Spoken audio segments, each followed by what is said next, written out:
గజం భూమి 26,000 రూపాయలతో 200 గజాల భూమి కేవలం 55 లక్షలు మాత్రమే. బెంగళూరు హైవేకి 2 నిమిషాల దూరంలో. నమస్తే, వెల్కమ్ టు సుమన్ టీవీ. నేను విష్ణు. ప్రస్తుత పాటు certified financial planar Ram Prasad గారు ఉన్నారు. వారితో మాట్లాడదాం. సార్ నమస్తే. సార్ రామ్ ప్రసాద్ గారు. నమస్తే విష్ణు గారు. సార్ రామ్ ప్రసాద్ గారు, కాసేపు ఈ మ్యూచువల్ ఫండ్స్లో వచ్చే రిటర్న్స్ గురించి మాట్లాడుకున్నాం. మాట్లాడదాం. గత 2-3 సంవత్సరాల నుంచి మ్యూచువల్ ఫండ్ రిటర్న్స్ అనేవి చాలా భారీ ఎత్తున వచ్చాయి. మామూలుగా మ్యూచువల్ ఫండ్ రిటర్న్స్ అంటే 12 నుంచి 15% మాత్రమే సిఏజర్ మాట్లాడుకుంటారు, మాట్లాడుకోవాలి కూడా. ఇప్పుడు ఇక్కడైనా సరే, మనమైనా సరే. కానీ అంతకు మించిన రిటర్న్సే వచ్చాయి. అయితే గత కొంతకాలంగా ప్రపంచవ్యాప్తంగా రకరకాల వార్తలు మార్కెట్ని భయపెడుతున్నాయి. అమెరికాలో సంక్షోభం అంటున్నారు, ఉద్యోగాలు పోతున్నాయంటారు, ఉద్యోగాలు తీసేస్తున్నారు అంటున్నారు. ఇంకొక దేశంలో ఇంకొక యుద్ధం ఏదో అంటున్నారు. అదేవిధంగా గోల్డ్ మార్కెట్కి సంబంధించి రకరకాల ఊహాగానాలు చెప్తున్నారు. సరే, ఇప్పటి వరకు అయితే మంచి రిటర్న్స్ ఇచ్చాయి కదా.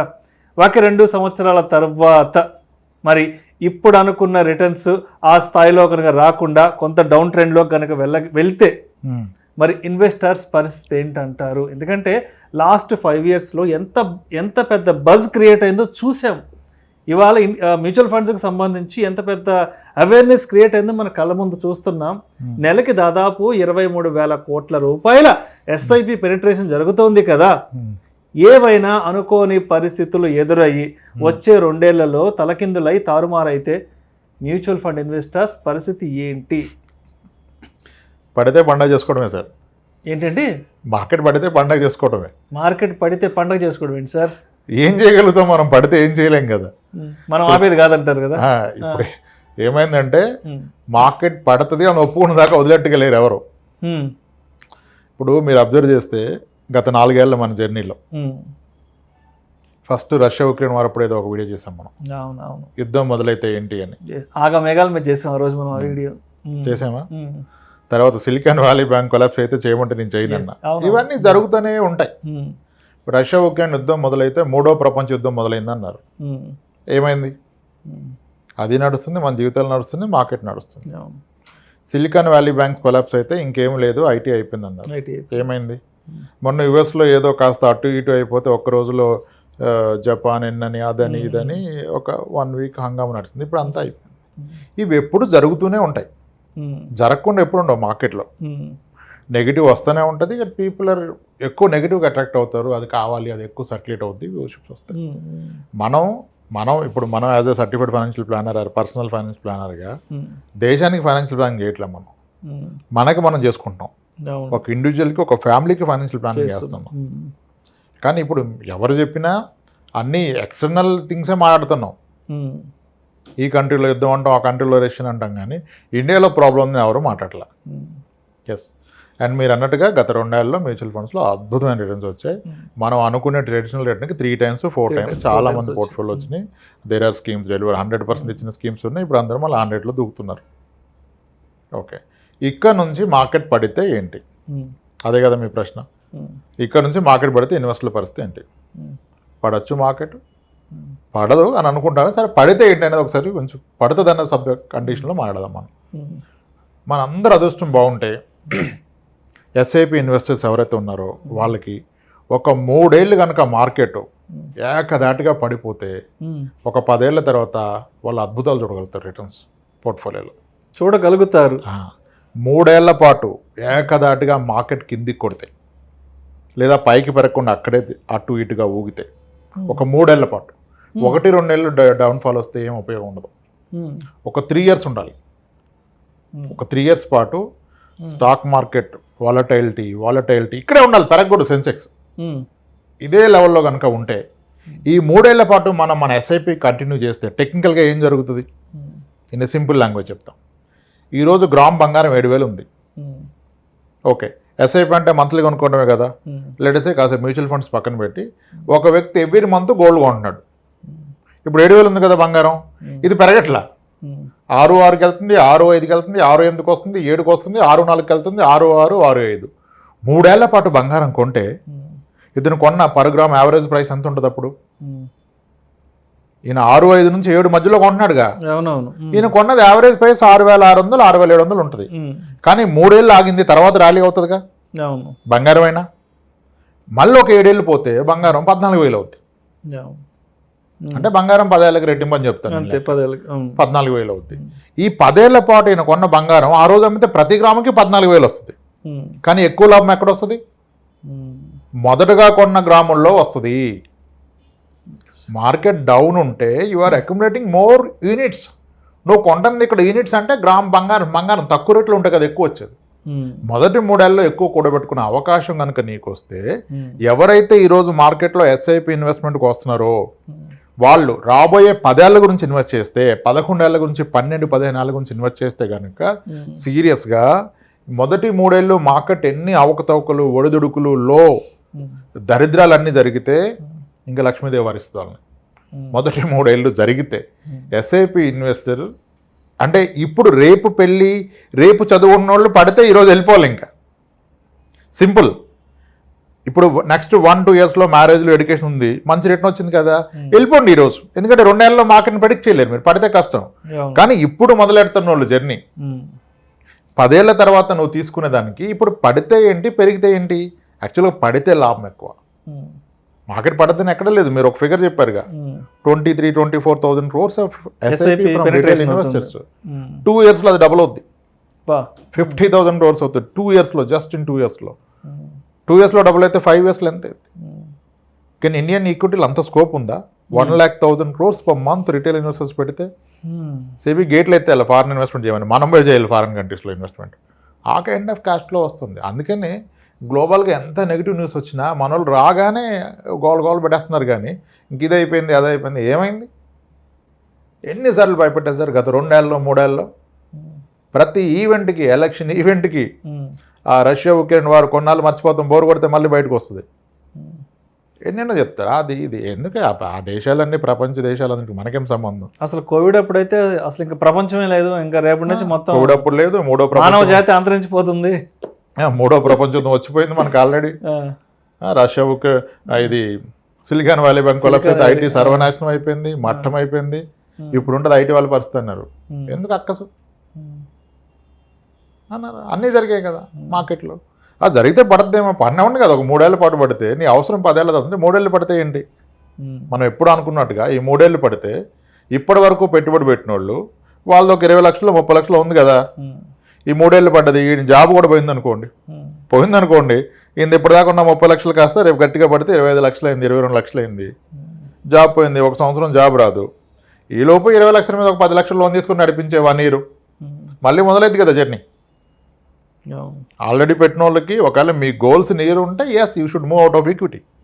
2-3 ఏళ్ళలో కనుక మీ గోల్ ఉంటే మీరు వెళ్ళిపోండి ఈక్విటీ నుంచి బయటికి. మార్కెట్ రేపు పెరుగుద్దని వెళ్ళిపోండి, రిస్క్ తీసుకోవద్దు. కానీ 10 ఏళ్ళ తర్వాత మీకు అవసరం ఉంటే టెన్షన్ ఏంటి?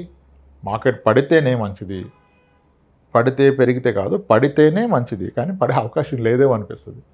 పడదన్నా భయపడే అవసరం లేదు. ఆయన ఇప్పుడు నిజానికి అనలిస్టులు భయపడుతుంది కానీ ఇన్వెస్టర్లు ఎక్కడా భయపడలేదు నాకు తెలిసి. అంటే గత 2 ఏళ్ళుగా, ఆల్మోస్ట్ 3 ఏళ్ళుగా గుర్రం గాడిద ఒకేలాగా పరిగెడుతున్నాయి. ఎవడు గాడిద మీద ఉన్నాడో గుర్రం మీద ఉన్నాడో అర్థం అవట్లేదు ఇంకా. అంటే స్టాక్స్ పెట్టిన వాళ్ళు పెరిగినాయి, పిఎంఎస్లు పెరిగినాయి, అంతా వదిలిపెట్టుకోవచ్చు. మా పిఎంఎస్ 48 ఇచ్చింది, 52 ఇచ్చింది, మా మ్యూచువల్ ఫండ్ 110 ఇచ్చింది. స్టాక్స్ పెట్టిన వాళ్ళు కూడా హ్యూజ్ రిటర్న్స్ కదా. నా పోర్ట్ఫోలియో బాగా పెరిగింది, నాకు మంచి అనలైటింగ్ స్కిల్స్ ఉన్నాయి అంటున్నారు. అసలు మార్కెట్ సెస్ట్లోకి వస్తే రియాలిటీ బయటకు వస్తుంది అన్నట్టుగా. గాడిదేది గుర్రం అనేది తెలుస్తుంది. సో మ్యూచువల్ ఫండ్స్లో అయితే మోస్ట్లీ గుర్రాలే ఉంటాయి. ఎందుకంటే మనం కాదు కదా సెలెక్ట్ చేసేది, ఫండ్ మేనేజర్ కదా. సో దట్స్ వాట్ నా పర్సనల్ గట్ ఫీల్ ఏంటంటే, ఇప్పుడు లాస్ట్ వీక్ న్యూస్ వచ్చింది కదా మనకి యుఎస్లో అది ఇది అని. ఆ రోజు నేను ఏఎంసీ వాళ్ళతో మాట్లాడితే వాళ్ళు చెప్పిన మాట, సార్ 1,40,000 కోట్లు క్యాష్లో పెట్టుకుని కూర్చున్నాం సార్, అదే ఇండస్ట్రీ అన్నాడు ఒక ఫండ్ మేనేజర్. 1,40,000 కోట్లు ఈరోజు క్యాష్లో హోల్డ్ చేస్తున్నాం సార్, మార్కెట్ పడితే ఆపర్చునిటీ పంప్ చేస్తూ ఉన్నారు. ఇంతవరకు ఆపర్చునిటీ రాలే. ఈరోజు most of the multi asset hybrid equity ఫండ్స్లో 20-25% క్యాష్లో ఉంది. వాళ్ళు చాలా స్ట్రాటజీగా వెయిట్ చేస్తుంది. దేర్ ఎక్స్పర్ట్స్ కదా, లెట్ దెమ్ హ్యాండిల్. ఎందుకు మనం బ్రేక్ చేసుకోవడం ఎందుకు? వాళ్ళకి తెలుసు కదా సార్, వాళ్ళు చూసుకుంటారు. అసలు ఇన్వెస్టర్స్కి వచ్చిన భయం ఏం లేదు sir. If are a SIP investor maybe lumpsum you should be worried. దానికి డిఫరెంట్ పాత్స్ ఉన్నాయి, డిఫరెంట్ సొల్యూషన్స్ ఉన్నాయి విత్ ఇన్ మ్యూచువల్ ఫండ్స్. ఒక multiple other options, pure equity కాకుండా హైబ్రిడ్లో కూడా చాలా కేటగిరీస్ ఉంటాయి. Conservative hybrid, aggressive hybrid, multi asset, dynamic asset, balanced advantage, వాటిల్లో కూడా విత్ ఇన్ కేటగిరీ అన్ని ఫండ్స్ ఒకలాగా లేవు. సో అక్కడ తీసుకొని పెట్టుకోవచ్చు. అసెట్ అలొకేషన్ బై డిఫాల్ట్ అయిపోద్ది, మనం ఏం చేయాల్సిన అవసరం లేదు. సో మీరు అన్న క్వశ్చన్కి ఆన్సర్ అయితే మార్కెట్ పడుతుంది, పడినా 2-3 ఏళ్ల పాటు రికవర్ అవ్వకపోయినా అది ఎస్ఐపి ఇన్వెస్టర్ల యొక్క అదృష్టమే అనుకోవాలి. భయపడాల్సింది లేదు, బాధపడాల్సింది లేదు. ప్రెడిక్ట్ చేయడం తప్పే, పడదనో లెట్ ఇట్ హ్యాపెన్, జరగనివ్వండి కదా. సో మొత్తానికి పడినా వచ్చే ఇబ్బంది అయితే ఏం లేదంటారు. పడితే వచ్చే లాభమే ఉంది, ఇన్వెస్టర్కి. పార్టీ చేసుకోవాలంటారు అయితే. పడితే పండగే, పడితే పండగే. ఎవరికి లాంగ్ టర్మ్ ఇన్వెస్ట్ చేస్తూ ఎస్ఐపీలు చేసే వాళ్ళకి ఇప్పటిదాకా పెట్టే వాళ్ళకి పండగట్టు అవుద్ది పాపం కదా. అంటే ఇప్పుడు ఒక పెద్ద వెసులుబాటు ఏంటంటే మ్యూచువల్ ఫండ్స్ ఆర్ లిక్విడ్ కదండి. లిక్విడ్ ఇప్పుడు లెటర్సే 2025లో ఒక ఎడ్యుకేషన్ ఉంది, ఎంఎస్ పంపాలి అనుకున్నాం బాబుని. మన టార్గెట్ 60 లక్షలు, ఆల్రెడీ 60 లక్షలు అయిపోయింది. ఒకటి వెళ్ళిపోవచ్చు మార్కెట్ నుంచి, కానీ ఆయనకి మనసు ఒప్పట్లా, అలాగే కూర్చొని పెరుగుతుంది కదా ఎందుకు తీస్తే పెరగదని. అప్పుడు అట్లీస్ట్ ఒక రూల్ పెట్టుకోవాలి, నా టార్గెట్ అచీవ్ అయ్యా, గోల్ దగ్గరలో ఉంది కదా, అట్లీస్ట్ ఈ రోజు ఉన్న కార్పస్ 5% పెడితే నువ్వు కొట్టేసే లిక్విడ్ అయిపోద్ది కదా. పెద్ద లిక్విడిటీ ఇష్యూ అయితే లేదు కదా ఈ రోజు వరకు మ్యూచువల్ ఫండ్లో. నీకు 60 లక్షల టార్గెట్, నీ దగ్గర 65 లక్షలు ఉంది, 68 ఉంది, 70 ఉంది, ఓకే నడిచేంతకాలం నడిపించు. ఒకరోజు నీకు డౌట్ వచ్చింది, 5% అబవ్ మార్కెట్ పడ్డది అనుకోండి, ప్యానిక్ అనిపిస్తే నువ్వు ఆ రోజు రిడెంప్షన్ చేసుకో, లిక్విడిటీ ఉంది కదా.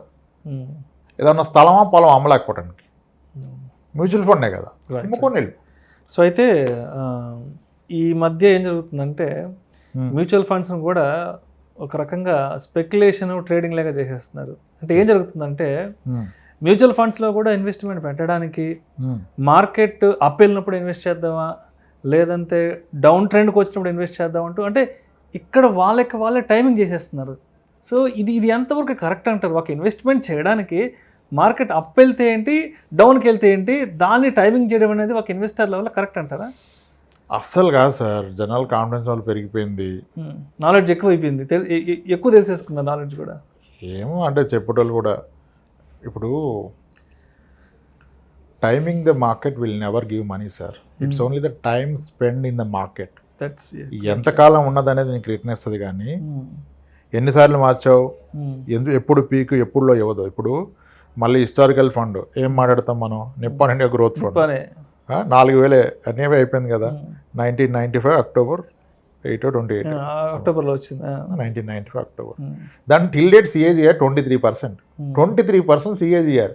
You tell me what are the stocks deliver 23% in the last 28 years? ఉన్నాయా 10 స్టాక్లు ఇండియన్ మార్కెట్లో? అవి ఒకవేళ ఇచ్చిన మధ్యలో అవంత రిస్క్లోకి వెళ్ళిపోయినాయి, ఈ ఫండ్ అయితే అంత రిస్క్లోకి వెళ్ళిపోలేదు. Warren Buffett still date CAGR 20% అండి, మీరు యూ మేడ్ 23%. అసలు కొన్ని స్టాక్స్ అన్లిస్ట్ కూడా అయిపోయింది నాకు తెలిసి. నిఫ్టీ 50 నుంచి బయటకు వెళ్ళిపోయినాయి, 100లో ఉంటాయి ఇప్పటికి. అంటే తరా ఈ 10 ఏళ్ళకి వచ్చిపోయి 20 అంత సెక్యూర్డ్గా నీకు ఇచ్చినప్పుడు సింపుల్ సార్. ఇప్పుడు మా ఫాదర్ ఒక 40 ఏళ్ళకి వ్యవసాయం చేశాడు. ఇప్పుడు ఆయన ఒక ఆవును చూపిస్తే, ఒక బర్రెని చూపిస్తే, ఇది ఎన్ని పాలు ఇస్తుంది, దీనికి ఎంత రేటు పెట్టచ్చు చెప్తాడు, చెప్పేస్తారు. మనం చెప్పలేంగా. అదే ఫండ్ మేనేజరు, అరే ఇది 3 లీటర్లు పాలు ఇస్తే దీన్ని 7,000 కొనాలరా, 5 లీటర్లు ఇస్తుంది కాబట్టి 20,000 కొను. అరే వద్దురా, దీన్ని ఆల్మోస్ట్ ఇది డెలివరీ 6 నెలలు అయిపోయింది, ఇంకా 4 నెలలు ఎద్దు పాలు, నీకు వర్కౌట్ అవుతుంది ఈ రేట్ అని ఆయన చెప్తాడు. ఎక్స్పీరియన్స్ అని ఆయన. ఆ ఎక్స్పీరియన్స్ ఉన్నోడు ఎవడు? Fund manager. మనకెక్కడుంది ఆ ఎక్స్పీరియన్స్ కదా. నిగనింగ్లు ఆడిపోతుందని ఆవును కొనేస్తారా, గేదెని కొనేస్తారా? నిగనింగ్లు ఆడితే కాదు కదా, దాని వయసు ఎంత, ఎన్ని కాన్పులు అయింది, ఇంకెన్ని అవుతుంది, ఎన్ని పాలు ఇస్తుంది, అది కదా లెక్క. అమ్మోడు నీట్గా మేకప్ చేస్తాడు దాన్ని, 2 రోజులు పాలు పండుకుంటే 3వ రోజు నీకు చూపిస్తాడు. అది చూసి మోసపో. ఎక్స్పీరియన్స్ ఉన్నవాడు అది క్యాచ్ చేస్తాడు.